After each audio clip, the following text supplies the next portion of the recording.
because we're hanging out with one of the biggest names in BW sports. We are hanging out with the superstar. He's not called the Kalahari Ferrari for nothing, guys. This man, first of all, always in the desert, always winning, always making Botswana look good. That is a checklist that I need in my life, okay? Ladies and gentlemen, the man of the moment. He is the FIM Rally Raid 2024 champion. Dun, dun, dun, dun, Ross Branch! Hi, Ross. Hey, thanks so much for having me on the show.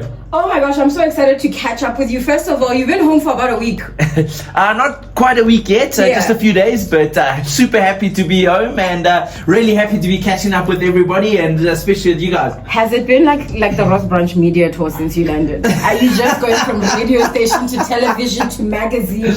Are you like the star of the moment? Do you feel it? It's been pretty quiet, to tell you the truth. It's been our plans changed last minute. We were supposed to go to India to see the bosses of the company that I race for, and unfortunately the plans changed, so we ended up coming home. So nobody kind of realized that we were home, and it was a surprise for everyone. So we're busy getting there, but happy to be home. I was shocked myself because I was texting you and I was saying, hey Ross, you should come to the show. He's like, okay, we're landing on Sunday, and I'm trying to figure out what time are you landing, when can we come, you know what I mean? He's just like, no, we're just gonna arrive. I'm just like, he's not making any sense to me right now. Does he realize he's a superstar? For me, that's one of the things that I've always wanted to ask you is, you know, because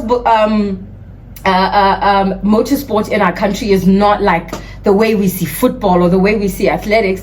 I never get the sense that when athletes do incredible or make incredible achievements for the country, it never feels like they realize how big it is. How huge is this for you? Are you in the middle of your dream at the moment? Definitely, you know, I think I've been dreaming of this time a really, really long time. I've been racing for 34 years, and to win a world championship, it's something I've always dreamed of. You know, my dad's always said, you've had this goal on the back of your door since you're 5 years old, and to finally kick it off now has been amazing, you know. And a lot of people are asking where I am in my career, and I'm really at the pinnacle, you know. I've got a good result at Dakar, and now obviously winning the entire world championship was a dream come true. So for me, it's like, feels like we're just getting going, you know. It's amazing. I'm 38, but I just got started, and that's a great feeling, isn't it? Yeah, it's incredible, you know. And to do it for the entire country, I've had a whole nation backing me for so many years, and to finally put it off and show that I haven't disappointed anyone makes me feel really good, you know. So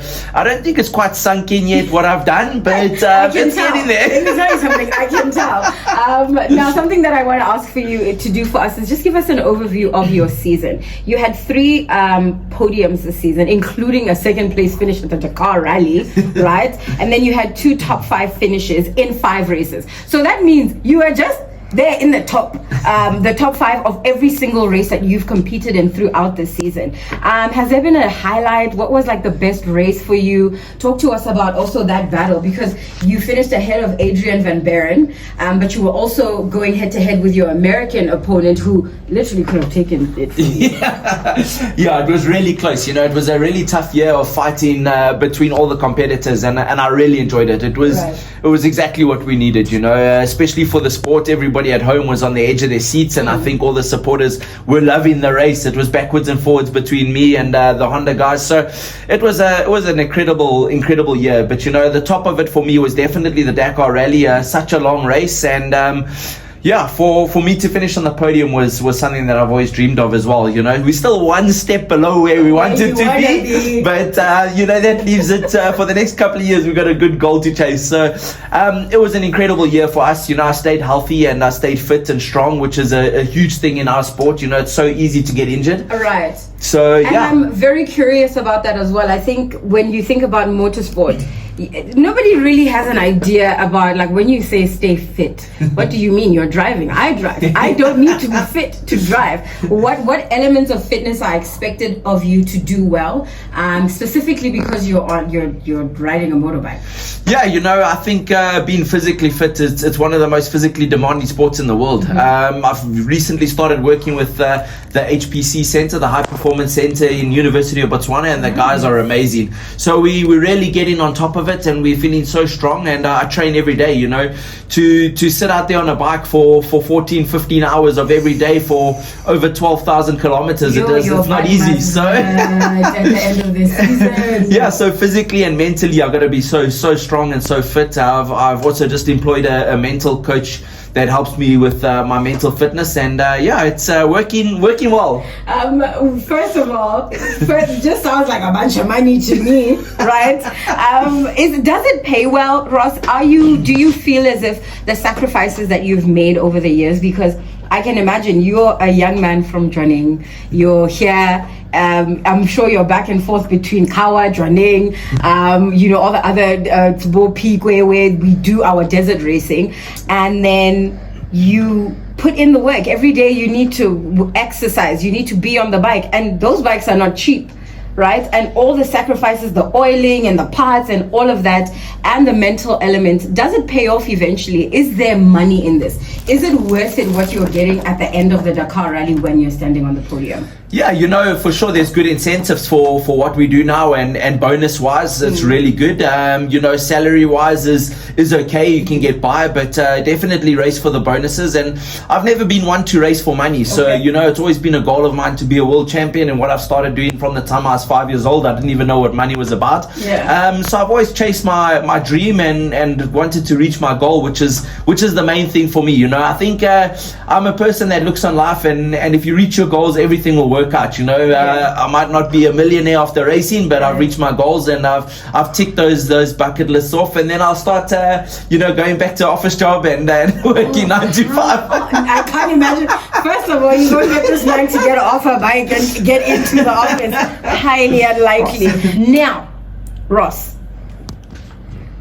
your wife, when I see interviews, usually, in fact, sometimes when we need to interview you, we're speaking to your wife. When we need updates, we're talking to your wife. I'm sure she's the one who runs the social media, because I can tell the difference. You know what I mean? Let me just do it better. And I just feel like she's such a big part of the Ross Branch brand. Is that a correct assessment of the situation, first of all? But also, what is it? How does that happen? How do you come from being, this is my wife, I just love this woman, I want to spend the rest of my life with her, to Janu Musadi Wami, let's get into work? Yeah, she's a huge part of not only my career but also my life, obviously. Right. And we've grown up together. We met each other when we were in Jwaneng at the age of 4 years old. So we've spent a lot of years together. We know each other. Best love story ever. Guys, the Ross Branch Netflix movie is gonna be so good. What? You've known her since you were both 4? Yes, since we were 4 years old, we met each other in Jwaneng. Her mother was actually my primary school teacher at Acacia, and we've come a long way, and we both share the same goal. We've always wanted to win Dakar together, to win world championships together. So between her and my dad and my sister, everybody's really, really supported me my entire life and wanted to get the same goal. And she's really, really behind me. And we push. Sometimes I think that she's more competitive than I am. So if there's a stage that I want to slow down, there's a stage I want to slow down or something, she's right there saying there's no way we're slowing down. We're in this. We've put too much on the line. We're going to win this thing, and let's go for it. So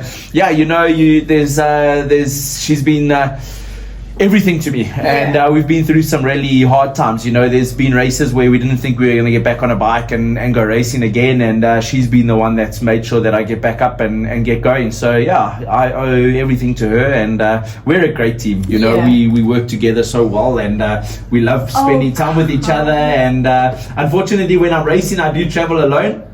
Shame. It's good, So how many times, this is actually a question I'm curious about, as an athlete, how many times are you speaking to her throughout that period? Let's say you're going to a race, it's probably a 1 or 2 day race, right? And you're going to be gone for a week, 5 days. How many times are you calling? Do you call each other often, or is it just listen, we're in the middle of nowhere, I have no access to anything, I love you, I'll see you when I get back?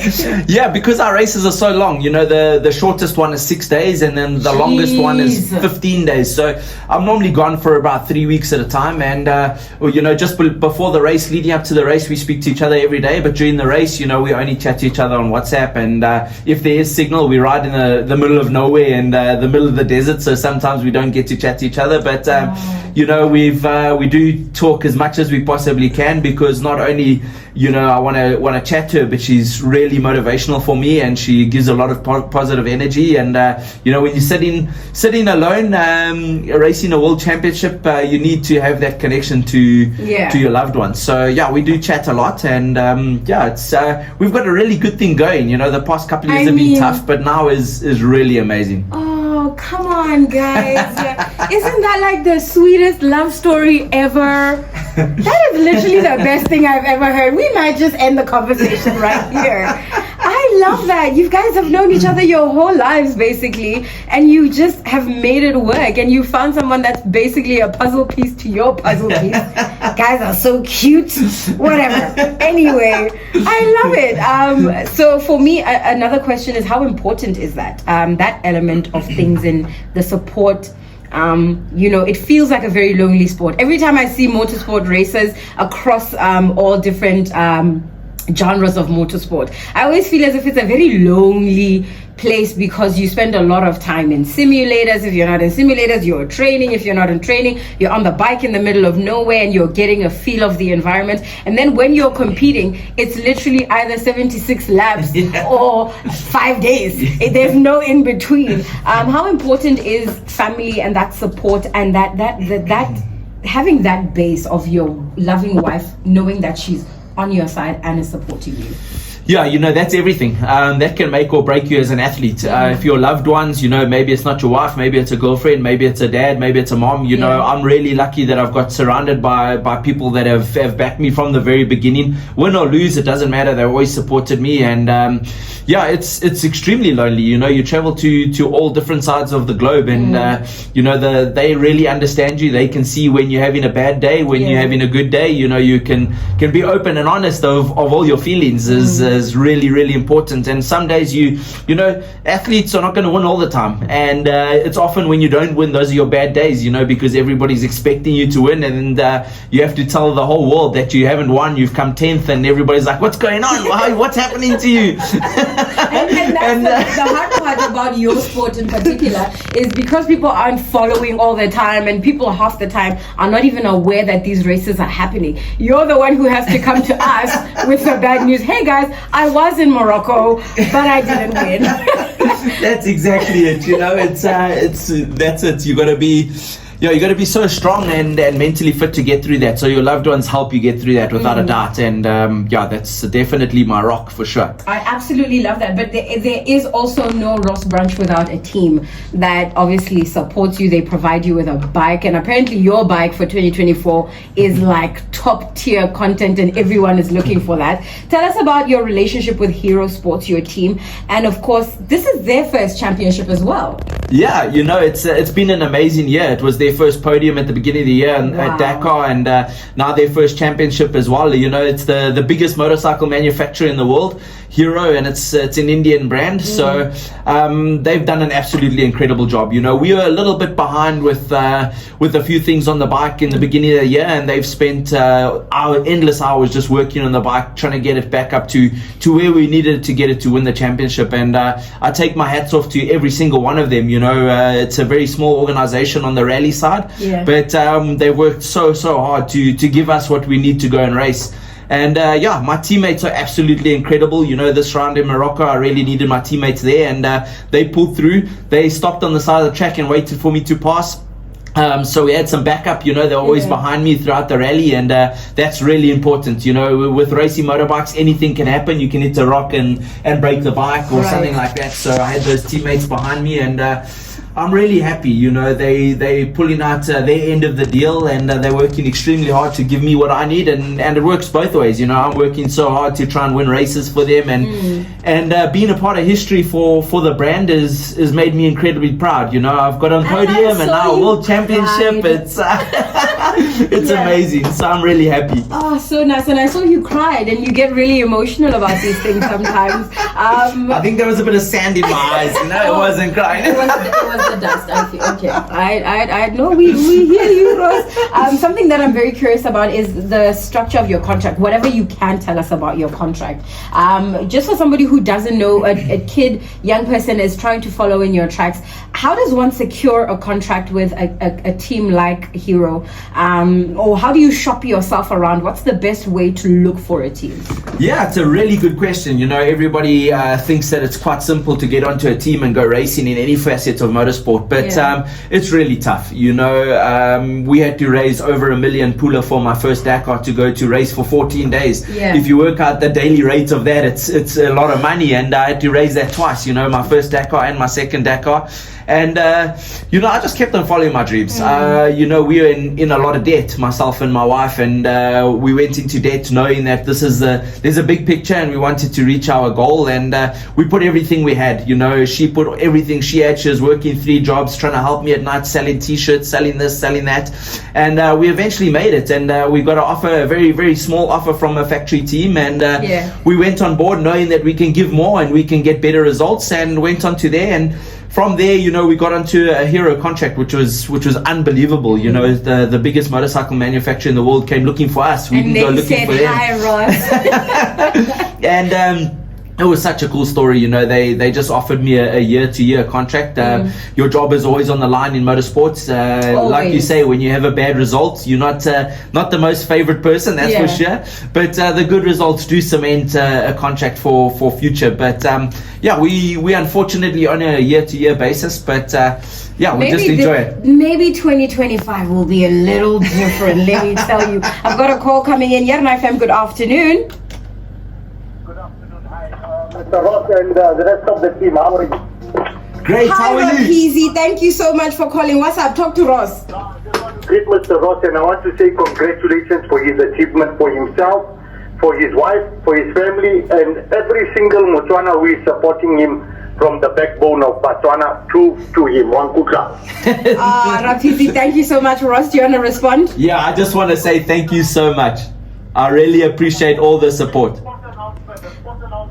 On the 22nd, we're having a launch for UDC BNF in Lubasi. We need to vote for Kamal, and we need to vote for his councillors. We hear you, Rapizi. Thank you so much for calling. Always Rapizi with the update on the politics. He doesn't miss his opportunity. Keep on calling Ross Branch if you want to chat with him. +267 3911066. Sorry, Ross. We were talking about contract and how you're on a year-to-year basis contract at the moment. So can you, without giving away, because I know that these things are sensitive, can you give us a sense of the how it works in terms of, you know, like you said, you're always under pressure. There is a minimum expectation for performance. What kind of performance key performance indicators, or like things that you're supposed to achieve on your contract are written out, where maybe somebody gets a sense of what the level of expectation is? Yeah, you know, I'm really lucky because I don't have an exact minimum qualification, if you want to call it. I've just got, obviously a win. A win is going to extend the contract for as long as you want. So just get on the podium in the car, guys. Keep on getting on the podium. But, you know, they look at a lot of things. They look at a brand ambassador and making sure that you're promoting the brands in the right way. And obviously just how you treat people. You know, they also a brand that wants to get out there and get known and everything like that. So if you're treating people well, then they really enjoy that.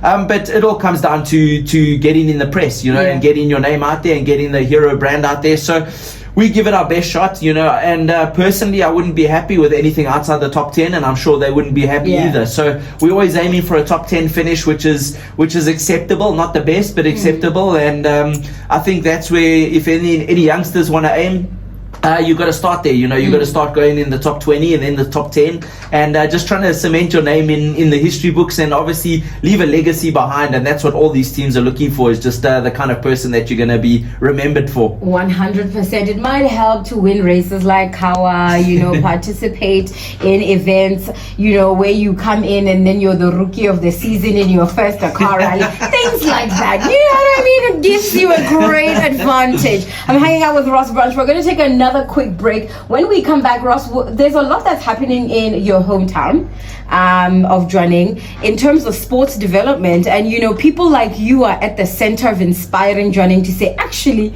we seem to be talented in producing great athletes. Maybe we should make our town this a thing in our town. I say, growing up in Jwaneng, obviously you had a big dream. And I don't know how you dreamt about this, because who else is doing that in Jwaneng when you're 4 years old? But here you are. A good question is, where does one get started, Ross? How would you encourage someone who has a 5-year-old, and I'm a passionate rally raid watcher, and I love motorsport and I want my kid to get into it, but I'm in Botswana? Yeah, I think everybody in Botswana should be on a motorbike. We've got the area, we've got the places to go and ride. Please wait, just wait first. The things you are saying, I cannot agree with. The views and opinions expressed by this man are not of anyone here. Please continue. No, we've got the ideal conditions for it. Especially for me, growing up in Jwaneng, my dad and I used to ride every single day. Yeah. And it brought our family together. We used to go out to the track every afternoon. My mom and my sister would come with my dad and myself, and we had the time of our lives. On Saturdays we were out at the track having a braai and talking to all our friends, and it was really, really awesome for me, and I just found the love and the passion, and it's the same as any sportsman. I encourage them to carry on dreaming. There's so many youngsters, and I've noticed it now a lot more after our Letsile, made us so proud, and we've got youngsters that now believe if they're running, they can be, world champions, and now guys that are riding motorbikes as youngsters, they can also be a world champion. I mean, if I grew up in Jwaneng and I'm a world champion, anyone can do it. Anyone can do it. No, guys, not LB though. Not LB. But it's really important to start a sport at a young age, and sports is not just a game anymore. It is a way of making a living. It is a way of flying a flag for a nation that never ever knew it was possible to ride motorbikes across the world. So I'm a big promoter of motorsport, and obviously sports in general. You can dream as big as you want. The sky's the limit. So if you are a youngster and are into sports, keep on following your dreams. It is possible, that's for sure. Amen. I feel like that's the perfect way to end the conversation. You're heading out to Dakar next year, I'm sure. Are you already training? Definitely, I could. What about sleeping? What about like burgers? What about like rest and swimming in the pool? It was this past week was probably one of the toughest weeks of my life, but also the best week of my life. So the motivation is so high from myself, from the team, from my family. Everybody's so excited, and I think it's just a stepping stone to Dakar in 2025. So we've only got 2 months. 2 months, and we're going to be in the start line in January. So I'm really excited. I think my body is ready for it. We fit, strong, healthy, ready to go running tomorrow morning, and ready to go for it. Yeah, for sure. No, I think we've got shares in Nando's. I've had so much Nando's since I got home. That's what we want to hear. So for people who do want to reach you and have questions and maybe want to know if you are going to open an academy eventually and teach their kids how to ride motorbikes in the middle of nowhere, where can they reach you? Yeah, my email address, that's the best way of contacting me, because I'm traveling a lot, so my phone's not always on. But it's rossbranchbw@gmail.com. rossbranchbw, all in small caps? Yes. At gmail.com, and you can reach him. He is the Kalahari Ferrari. Thank you so much for hanging out with us for the last hour, Ross. Thank you guys so much for having me on the show. We here at Yarn FM wish you all the best. Guys, Ruina Dakar 2025. That's what I'm saying. Wow. That's what I'm saying. We're going, my dear. We're going. Well Top done, of the Ross. podium. Well Plus, done. that is how we wrap up our conversation with the man of the moment. Ladies and gentlemen, congratulate him. Follow him on his social media. Hero have to give him a 5-year contract. That's what I'm looking for right now.